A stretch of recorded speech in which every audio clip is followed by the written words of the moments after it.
মা হিচাপে মই তেওঁক যত্ন কৰিছিলোঁ আৰু মৰম পাইছিলোঁ তেওঁৰ পৰা। মোৰ গোটেই ল'ৰা ছোৱালী মোৰ পৰিয়ালে তেওঁৰ পৰা মা হিচাপে মৰম পাইছিলে। লখিমপুৰৰ ৰছিদ আলীয়ে আজি কান্দিছে। ৰাতি 10টা বজাত আহি তেওঁক মই কম্বলখন গাত দিছিলোঁ, মোৰ শৰীৰটো তৰি দিছিলোঁ, এই বস্তুটো আৰু নাইকিয়া হৈ গ'ল। কাৰণ ৰছিদ আলীয়ে মাতৃৰ মুখাগ্নি কৰিছে।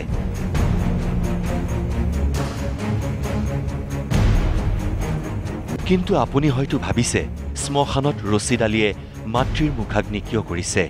তেন্তে জানো আহক ৰছিদ আলীৰ মহানুভৱতাৰ সঁচা কাহিনী। হয়, মানৱীয় সম্পৰ্ক সকলো জাতি ধৰ্মতকৈ ওপৰত এই কথা প্ৰমাণ কৰিলে লালুকৰ এগৰাকী ব্যক্তিয়ে। হিন্দু মহিলাক কেনেধৰণে মা পাতি লৈছিলে পৰিয়ালটোৱে, আৰু মা পাতি লোৱাৰ পিছত তেওঁৰ মৃত্যুৰ পিছত এতিয়া তেওঁলোকে ব্ৰতত আছে। আজি তিলনি আৰু তেওঁলোকে যিহেতু আদ্য শ্ৰাদ্ধ পাতিব তাৰ কাৰণে সকলো ইতিমধ্যে প্ৰস্তুতি আৰম্ভ কৰিছে। আজিৰ পৰা প্ৰায় 22 বছৰ পূৰ্বৰ কথা।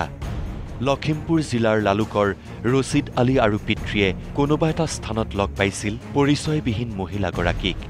লগে লগে মহিলাগৰাকীৰ কাষ চাপি গৈছিল ৰছিদ।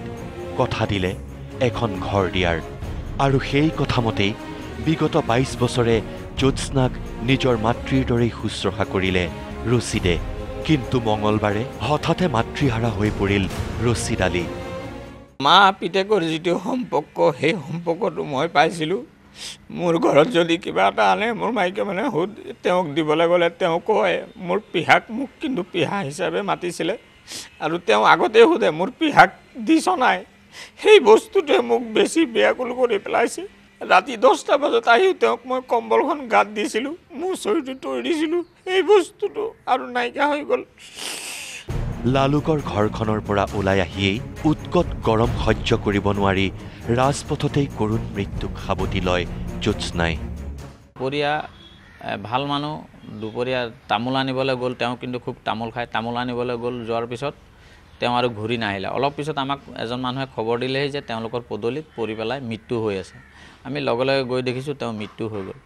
তেওঁক পিছত আনি পেলাই মোৰ ঘৰৰ পৰা তেওঁক হিন্দু মানুহ যেতিয়া মই সকলোকে মাতিলোঁ, মোৰ বন্ধুবৰ্গ সকলোকে মাতি মেলি মই ক'লোঁ যে তেওঁ হিন্দু মানুহ, হিন্দু হিচাপে তেওঁক নিয়ম নীতিখিনি কৰিবলৈ মোক শিকাই বুজাই দিয়া। কাৰণ মই তেওঁক মা হিচাপে আখ্যা দিছোঁ, যেতিয়া মই পুত্ৰ হিচাপে সেই কামখিনি মই কৰিব লাগিব। তেওঁৰ পিণ্ড দিয়াটো চিন্তা কৰিছোঁ, যিহেতু নেকি মই তেওঁক মা হিচাপে মানিছোঁ, পুত্ৰ হিচাপে তেওঁৰ আশা মোৰ ওপৰত আছিলে, আৰু মই সেইখিনি ল'ৰা হিচাপে আদায় কৰিম বুলি ভাবিছোঁ। মাতৃশোকত দগ্ধ হৈও ৰছিদে কিন্তু পাহৰি যোৱা নাছিল নিজৰ দায়িত্ব আৰু কৰ্তব্য।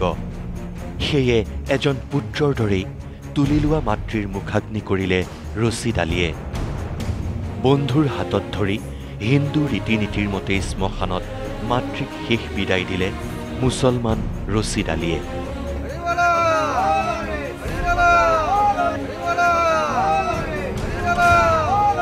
তেতিয়া মোক সেই হিন্দু মতে সেই বস্তুখিনি দেখাই দিলে, কেনেকৈ মুখাগ্নি কৰিব লাগে, ক'ত সোণৰূপ দিব লাগে, ক'ত ঘট বহাব লাগে, সেইবিলাক মই অৱগত নাছিলোঁ। এই দুজন মানুহে মোক দেখাই দিয়াৰ পিছত সেই কামখিনি মই সম্পূৰ্ণৰূপে কৰিলোঁ।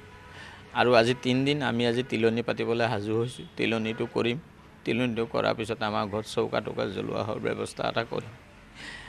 আৰু 11 দিনৰ দিনা ভাবিছোঁ ৰাজহুৱাকৈ এটা হিন্দু মতে কীৰ্তন আদি পাতি তেওঁৰ আত্মাৰ শান্তিৰ কাৰণে ঈশ্বৰৰ ওচৰত প্ৰাৰ্থনা জনাম।